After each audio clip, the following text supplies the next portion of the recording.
Ethiopia underscores African countries to have their major shares of coffee market in the global transactions so as to create better job opportunities and industrial playgrounds that are related to the coffee industry. The Ethiopian Deputy Prime Minister Temesgen urges the rest of African nations who were part and parcel of the Salaam G-25 African Coffee Summit to work towards a common future with regard to the coffee market. In his address to the summit, the Deputy Prime Minister said Africa must invest in the coffee industry to be able to create jobs and expand its global market share. Most importantly, Temesgen stated that governments, private sector players and international partners must work together in order to transform African coffee from a commodity into a powerful economic engine. Africa must invest in the coffee industry.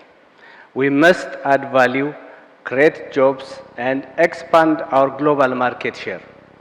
Most importantly, we must work together, governments, private sector players, and international partners to transform African coffee from a commodity into a powerful economic engine. The Deputy Premier also emphasized the importance of translating the discussions into action, building a more sustainable, competitive and prosperous African coffee industry. As we move forward, let us submit to translating our discussions into action, building a more sustainable, competitive and prosperous African coffee industry.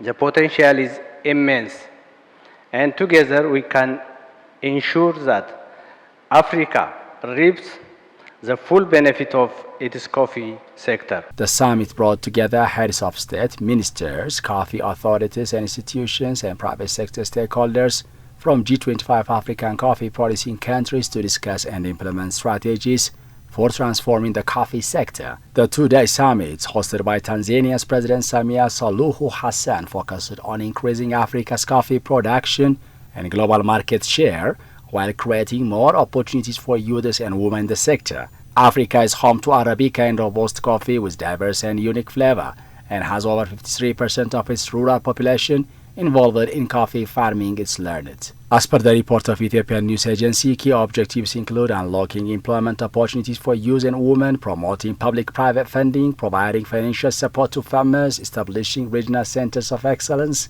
and harmonizing African coffee standards to boost intra-Africa coffee trade.